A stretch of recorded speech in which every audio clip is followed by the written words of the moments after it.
ਮੇਰੇ ਪ੍ਰੈਗਨੈਂਸੀ ਦੇ ਆਖਰੀ ਦਿਨ ਚੱਲ ਰਹੇ ਸਨ। ਮੈਂ ਜਾਣਬੁੱਝ ਕੇ ਪੇਟ ਦਰਦ ਦਾ ਬਹਾਨਾ ਕਰਕੇ ਕੋਈ ਕੰਮ ਨਾ ਕਰਦੀ ਤੇ ਆਪਣੀ ਸੱਸ ਤੋਂ ਸੇਵਾ ਕਰਵਾਉਂਦੀ ਸੀ। ਤਾਂ ਮੈਂ ਬਹੁਤ ਖੁਸ਼ ਹੋ ਜਾਂਦੀ। ਅੱਜ ਅਚਾਨਕ ਪੇਕੇ ਜਾਣ ਦਾ ਦਿਲ ਕੀਤਾ ਤਾਂ ਸੱਸ ਕੋਲ ਡਾਕਟਰ ਦੇ ਜਾਣ ਦਾ ਬਹਾਨਾ ਕੀਤਾ ਤੇ ਤੁਰੰਤ ਪੇਕੇ ਚਲੀ ਗਈ। ਭਾਬੀ ਨੇ ਮੇਰੇ ਹੱਥ ਵਿੱਚ ਝਾੜੂ ਫੜਾ ਦਿੱਤਾ। ਝਾੜੂ ਲਾਉਂਦੇ ਹੋਏ ਮੈਂ ਅਚਾਨਕ ਡਿੱਗ ਪਈ ਤੇ ਮੇਰਾ ਭਰਾ ਮੈਨੂੰ ਹਸਪਤਾਲ ਲੈ ਕੇ ਪਹੁੰਚਿਆ। ਮੈਂ ਲੇਬਰ ਰੂਮ ਵਿੱਚ ਪਹੁੰਚੀ ਤਾਂ ਉੱਥੇ ਸਾਹਮਣੇ ਬੈੱਡ 'ਤੇ ਇੱਕ ਔਰਤ ਪਈ ਸੀ, ਜਿਸ ਨੂੰ ਦੇਖ ਕੇ ਮੇਰੀ ਰੂਹ ਕੰਬ ਗਈ, ਕਿਉਂਕਿ ਉਹ ਕੋਈ ਹੋਰ ਨਹੀਂ, ਉਹ ਤਾਂ ਮੇਰੀ ਹੀ। ਮੇਰਾ ਨਾਮ ਕੋਮਲ ਹੈ। ਮੈਂ ਇੱਕ ਸਧਾਰਨ ਘਰ ਵਿੱਚ ਪੈਦਾ ਹੋਈ ਸੀ, ਪਰ ਮੇਰਾ ਵਿਆਹ ਇੱਕ ਉੱਚੇ ਖਾਨਦਾਨ ਵਿੱਚ ਹੋਇਆ ਸੀ। ਮੇਰੀਆਂ ਸਹੇਲੀਆਂ ਮੇਰੀ ਕਿਸਮਤ ਤੋਂ ਜਲ ਰਹੀਆਂ ਸਨ। ਮੈਂ ਆਪਣੇ ਆਪ ਨੂੰ ਖੁਸ਼ਕਿਸਮਤ ਸਮਝ ਰਹੀ ਸੀ, ਕਿਉਂਕਿ ਮੇਰਾ ਪਤੀ ਅਮਨ ਵੀ ਕਿਸੇ ਫਿਲਮੀ ਹੀਰੋ ਤੋਂ ਘੱਟ ਨਹੀਂ ਸੀ। ਖੈਰ, ਉਹ ਸਮਾਂ ਵੀ ਆ ਗਿਆ ਜਦੋਂ ਮੈਂ ਆਪਣੀ ਕੁਟੀਆ ਛੱਡ ਕੇ ਇੱਕ ਮਹਿਲ ਵਰਗੇ ਘਰ ਵਿੱਚ ਆ ਗਈ। ਮੈਂ ਬਹੁਤ ਖੁਸ਼ ਸੀ, ਪਰ ਕਹਿੰਦੇ ਹਨ ਕਿ ਫੁੱਲ ਨਾਲ ਕੰਡੇ ਵੀ ਹੁੰਦੇ ਹਨ। ਠੀਕ ਉਸੇ ਤਰ੍ਹਾਂ ਹਰ ਖੁਸ਼ੀ ਦੇ ਪਿੱਛੇ ਇੱਕ ਛੋਟਾ ਜਿਹਾ ਦਰਦ ਵੀ ਛੁਪਿਆ ਹੁੰਦਾ ਹੈ। ਇਸ ਗੱਲ ਦਾ ਅਹਿਸਾਸ ਮੈਨੂੰ ਵਿਆਹ ਤੋਂ ਬਾਅਦ ਹੋਇਆ। ਮੇਰੇ ਸਸੁਰਾਲ ਵਾਲੇ ਕਾਫੀ ਮਾਡਰਨ ਸਨ। ਮੈਨੂੰ ਲੱਗਿਆ ਕਿ ਮੇਰੇ 'ਤੇ ਕੋਈ ਰੋਕ ਟੋਕ ਨਹੀਂ ਹੋਵੇਗੀ। ਮੇਰੇ ਸਸੁਰਾਲ ਵਿੱਚ ਹੈ ਹੀ ਕੌਣ ਸੀ? ਮੇਰਾ ਪਤੀ, ਸੱਸ ਤੇ ਮੇਰੀ ਨਨਾਣ। ਇਸ ਲਈ ਮੈਂ ਸਵੇਰੇ ਪੇਕੇ ਘਰ ਦੀ ਤਰ੍ਹਾਂ ਦੇਰ ਤੱਕ ਸੁੱਤੀ ਰਹੀ। ਸਾਡੇ ਕਮਰੇ ਦਾ ਦਰਵਾਜ਼ਾ ਜ਼ੋਰ ਨਾਲ ਖੜਕਿਆ, ਜਿਵੇਂ ਕੋਈ ਭੁਚਾਲ ਆਇਆ ਹੋਵੇ। ਮੇਰੇ ਪਤੀ ਅਮਨ ਵੀ ਘਬਰਾ ਕੇ ਉੱਠੇ। ਉਹਨਾਂ ਨੇ ਜਲਦੀ ਨਾਲ ਦਰਵਾਜ਼ਾ ਖੋਲ੍ਹਿਆ। ਮੈਂ ਵੀ ਅੱਖਾਂ ਮਲਦੀ ਹੋਈ ਉੱਠੀ। ਸਾਹਮਣੇ ਮੇਰੀ ਨਨਾਣ ਸੁਮਨ ਖੜੀ ਸੀ। ਉਹ ਕਮਰੇ ਅੰਦਰ ਆਈ, ਕਹਿਣ ਲੱਗੀ, ਭਾਬੀ ਤੂੰ ਹਜੇ ਤੱਕ ਸੌਂ ਰਹੀ ਹੈ? ਜਲਦੀ ਉੱਠੋ, ਮੈਂ ਤੁਹਾਡੇ ਹੱਥ ਦਾ ਬਣਿਆ ਖਾਣਾ ਖਾਣਾ ਹੈ। ਮੇਰੀਆਂ ਸਾਰੀਆਂ ਸਹੇਲੀਆਂ ਵੀ ਆਪਣੀ ਭਾਬੀ ਦੇ ਹੱਥ ਦਾ ਨਾਸ਼ਤਾ ਕਰਦੀਆਂ ਹਨ। ਅਚਾਨਕ ਹੋਏ ਇਸ ਹਮਲੇ ਨਾਲ ਮੈਂ ਘਬਰਾ ਗਈ। ਸੁਮਨ ਦੇ ਪਿੱਛੇ ਮੇਰੀ ਸੱਸ ਵੀ ਪਹੁੰਚ ਗਈ। ਉਹ ਸੁਮਨ ਨੂੰ ਡਾਂਟ ਰਹੀ ਸੀ ਕਿ ਹਜੇ ਤੇਰੀ ਭਾਬੀ ਨੇ ਮਿੱਠਾ ਬਣਾਉਣ ਦੀ ਰਸਮ ਵੀ ਨਹੀਂ ਕੀਤੀ। ਤਾਂ ਸੁਮਨ ਕਹਿਣ ਲੱਗੀ ਕਿ ਪਹਿਲਾਂ ਭਾਬੀ ਮਿੱਠਾ ਬਣਾ ਦੇਵੇ, ਫਿਰ ਨਾਸ਼ਤਾ ਬਣਾ ਦੇਵੇਗੀ। ਸੱਸ ਤੇ ਨਨਾਣ ਦੇ ਜਾਣ ਤੋਂ ਬਾਅਦ ਮੈਂ ਅਮਨ ਨੂੰ ਕਿਹਾ ਕਿ ਮੈਨੂੰ ਸੁਮਨ ਦੀ ਹਰਕਤ ਬਿਲਕੁਲ ਚੰਗੀ ਨਹੀਂ ਲੱਗੀ। ਉਸ ਨੂੰ ਸਮਝਾਓ ਕਿ ਮੈਂ ਘਰ ਦੀ ਨੂੰਹ ਹਾਂ, ਨੌਕਰਾਨੀ ਨਹੀਂ। ਮੇਰੀ ਇਸ ਗੱਲ 'ਤੇ ਅਮਨ ਹੈਰਾਨ ਹੋ ਗਏ ਤੇ ਕਾਫੀ ਗੰਭੀਰ ਹੋ ਕੇ ਬੋਲੇ, ਅੱਜ ਤਾਂ ਤੂੰ ਇਹ ਗੱਲ ਕਹਿ ਦਿੱਤੀ, ਪਰ ਦੁਬਾਰਾ ਤੇਰੇ ਮੂੰਹ ਵਿੱਚੋਂ ਅਜਿਹਾ ਕੁਝ ਨਾ ਨਿਕਲੇ। ਸੁਮਨ ਮੈਨੂੰ ਮੇਰੇ ਬੱਚਿਆਂ ਵਰਗੀ ਹੈ। ਪਾਪਾ ਦੀ ਮੌਤ ਤੋਂ ਬਾਅਦ ਮੈਂ ਉਸਨੂੰ ਪਿਓ ਬਣ ਕੇ ਪਾਲਿਆ ਹੈ। ਤੂੰ ਉਸਦੀ ਕਿਸੇ ਗੱਲ ਤੋਂ ਇਨਕਾਰ ਨਾ ਕਰੀ, ਨਹੀਂ ਤਾਂ ਮੈਂ ਤੈਨੂੰ ਹਮੇਸ਼ਾ ਲਈ ਪੇਕੇ ਛੱਡ ਆਵਾਂਗਾ। ਅਮਨ ਦੀਆਂ ਗੱਲਾਂ ਸੁਣ ਕੇ ਮੇਰੀਆਂ ਅੱਖਾਂ ਭਰ ਆਈਆਂ। ਭਲਾ ਕੋਈ ਨਵੀਂ ਨਵੇਲੀ ਦੁਲਹਨ ਨਾਲ ਇਸ ਤਰ੍ਹਾਂ ਪੇਸ਼ ਆਉਂਦਾ ਹੈ? ਖੈਰ, ਮੈਂ ਰਸੋਈ ਵਿੱਚ ਪਹੁੰਚੀ ਤਾਂ ਸੁਮਨ ਦੀਆਂ ਫਰਮਾਇਸ਼ਾਂ ਦੀ ਲਿਸਟ ਤਿਆਰ ਸੀ। ਮੈਂ ਸਭ ਕੁਝ ਬਣਾ ਦਿੱਤਾ। ਸੁਮਨ ਮੈਥੋਂ 1 ਸਾਲ ਹੀ ਛੋਟੀ ਸੀ, ਉਹ ਕੋਈ ਬੱਚੀ ਨਹੀਂ ਸੀ। ਖੈਰ, ਬਾਅਦ ਵਿੱਚ ਤਾਂ ਮੈਨੂੰ ਇਸ ਸਭ ਦੀ ਆਦਤ ਹੋ ਗਈ ਸੀ। ਮੈਨੂੰ ਸਮਝ ਆ ਗਈ ਸੀ ਕਿ ਇਸ ਘਰ ਵਿੱਚ ਸੁਮਨ ਦੀ ਹੀ ਚੱਲਦੀ ਹੈ। ਮੈਂ ਅਮਨ ਖਾਤਰ ਸੁਮਨ ਨਾਲ ਪਿਆਰ ਨਾਲ ਪੇਸ਼ ਆਉਂਦੀ, ਬਸ ਰੱਬ ਅੱਗੇ ਅਰਦਾਸ ਕਰਦੀ ਕਿ ਮੇਰੀ ਗੋਦ ਛੇਤੀ ਭਰ ਜਾਵੇ। ਘਰ ਵਿੱਚ ਬੱਚਾ ਆਉਣ ਨਾਲ ਸੁਮਨ ਦਾ ਲਾਡ ਪਿਆਰ ਵੀ ਘਟ ਜਾਵੇਗਾ। ਮੈਂ ਅਮਨ ਨੂੰ ਕਿਹਾ ਕਿ ਆਪਾਂ ਹਨੀਮੂਨ 'ਤੇ ਚੱਲਦੇ ਹਾਂ। ਕੁਝ ਦਿਨਾਂ ਬਾਅਦ ਉਹ ਜਾਣ ਲਈ ਤਿਆਰ ਵੀ ਹੋ ਗਏ, ਪਰ ਜਦੋਂ ਅਮਨ ਨੇ ਜਾਣ ਦੀ ਗੱਲ ਘਰ ਵਿੱਚ ਕੀਤੀ ਤਾਂ ਸੁਮਨ ਉੱਛਲ ਪਈ ਕਿ ਮੈਂ ਵੀ ਘੁੰਮਣ ਜਾਵਾਂਗੀ। ਮੇਰੀ ਸੱਸ ਨੇ ਸੁਮਨ ਨੂੰ ਅੱਖਾਂ ਦਿਖਾਈਆਂ, ਪਰ ਉਹ ਕਹਿਣ ਲੱਗੀ ਕਿ ਮੇਰੀਆਂ ਸਹੇਲੀਆਂ ਵੀ ਘੁੰਮਣ ਗਈਆਂ ਹਨ।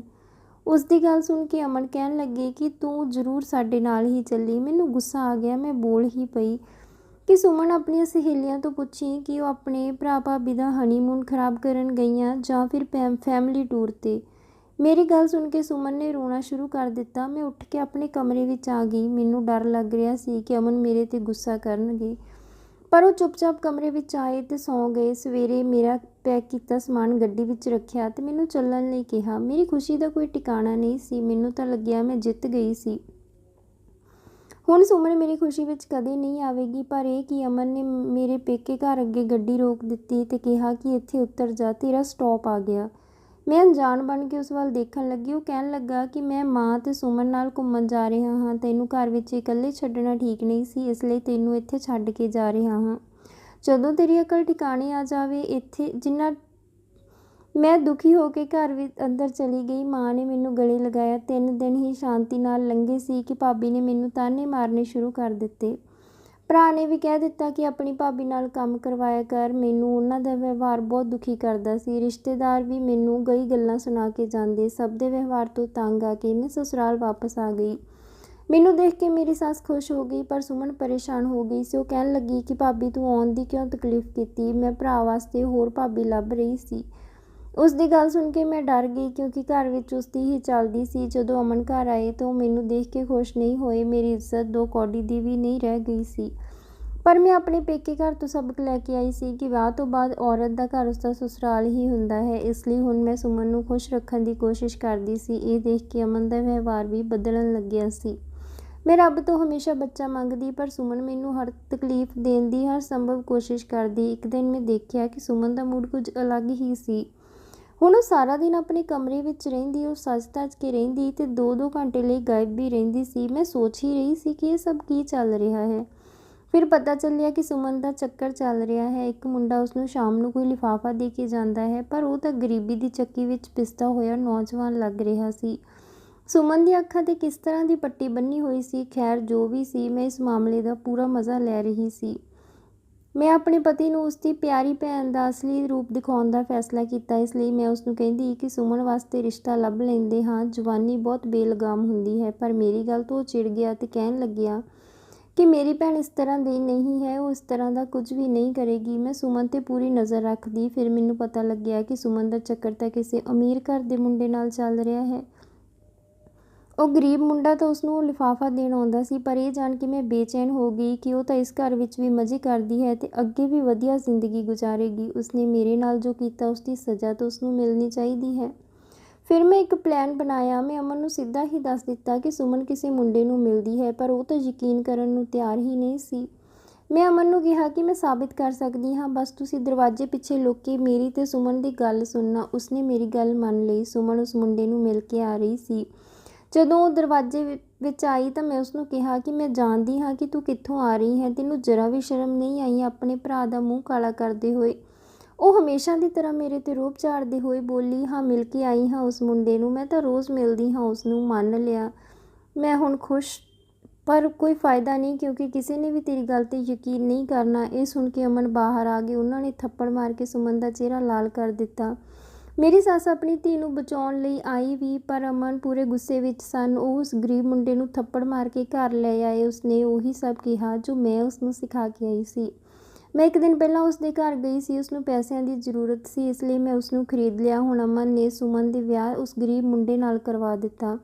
ਮੈਂ ਬਹੁਤ ਖੁਸ਼ ਹੋ ਰਹੀ ਸੀ। ਸੁਮਨ ਇੱਕ ਹੀ ਗੱਲ ਕਹਿ ਰਹੀ ਸੀ ਕਿ ਉਹ ਕਿਸੇ ਹੋਰ ਮੁੰਡੇ ਨੂੰ ਪਿਆਰ ਕਰਦੀ ਹੈ। ਇਸ ਗੱਲ 'ਤੇ ਅਮਨ ਨੂੰ ਹੋਰ ਗੁੱਸਾ ਆ ਗਿਆ ਕਿ ਉਸਦੀ ਭੈਣ ਕਿੰਨੇ ਮੁੰਡਿਆਂ ਨੂੰ ਜਾਣਦੀ ਹੈ। ਮੈਂ ਪੂਰੀ ਖੁਸ਼ ਸੀ ਕਿ ਸੁਮਨ ਦਾ ਬੁਰਾ ਸਾਇਆ ਮੇਰੀ ਜ਼ਿੰਦਗੀ ਤੋਂ ਹਟ ਗਿਆ ਸੀ। ਉਸਨੇ ਵਿਆਹ ਤੋਂ ਬਾਅਦ ਮੇਰੇ ਨਾਲ ਬਹੁਤ ਬੁਰਾ ਕੀਤਾ ਸੀ, ਇਸ ਲਈ ਉਸ ਨਾਲ ਅਜਿਹਾ ਕਰਕੇ ਮੈਂ ਤਾਂ ਬਹੁਤ ਖੁਸ਼ ਸੀ। ਹੁਣ ਉਹ ਗਰੀਬ ਘਰ ਵਿੱਚ ਲੋਕਾਂ ਦੇ ਕੰਮ ਕਰਕੇ ਪੇਟ ਪਾਲਦੀ ਸੀ। ਇਸ ਤੋਂ ਮੇਰੀ ਸੱਸ ਤਾਂ ਬਿਲਕੁਲ ਟੁੱਟ ਗਈ ਸੀ, ਪਰ ਮੈਂ ਸ਼ੇਰਨੀ ਬਣ ਗਈ ਸੀ। ਹੁਣ ਆਪਣੀ ਸੱਸ ਤੋਂ ਪੂਰੇ ਘਰ ਦੇ ਕੰਮ ਕਰਵਾਉਣ ਲੱਗੀ ਸੀ। ਫਿਰ ਕੁਝ ਸਮੇਂ ਬਾਅਦ ਮੈਂ ਪ੍ਰੈਗਨੈਂਟ ਹੋ ਗਈ। ਹੁਣ ਤਾਂ ਅਮਨ ਵੀ ਮੇਰਾ ਬਹੁਤ ਖਿਆਲ ਰੱਖਦਾ। ਮੈਂ ਹਰ ਵੇਲੇ ਵਿਹਲੀ ਰਹਿੰਦੀ ਤੇ ਕੰਮ ਸਾਰਾ ਸੱਸ ਕਰਦੀ ਸੀ, ਪਰ ਮੇਰੀ ਸੱਸ ਦਾ ਨਵਾਂ ਨਾਟਕ ਸ਼ੁਰੂ ਸੀ। ਕਦੇ ਉਲਟੀ ਕਰਦੀ, ਕਦੇ ਉਸਨੂੰ ਚੱਕਰ ਆ ਜਾਂਦੇ। ਉਹ ਸਾਰਾ ਦਿਨ ਪਰੇਸ਼ਾਨ ਰਹਿੰਦੀ। ਅਮਨ ਵੀ ਉਸਦੀ ਸੇਵਾ ਵਿੱਚ ਲੱਗ ਗਿਆ। ਉਹ ਪੂਰੀ ਤਰ੍ਹਾਂ ਆਰਾਮ ਕਰਦੀ। ਮੈਨੂੰ ਲੱਗਦਾ ਕਿ ਉਹ ਨਾਟਕ ਕਰ ਰਹੀ ਹੈ, ਪਰ ਜਦੋਂ ਮੈਂ ਉਸਨੂੰ ਹਸਪਤਾਲ ਵਿੱਚ ਦੇਖਿਆ ਤਾਂ ਮੈਨੂੰ ਸੱਚ ਪਤਾ ਚੱਲ ਗਿਆ।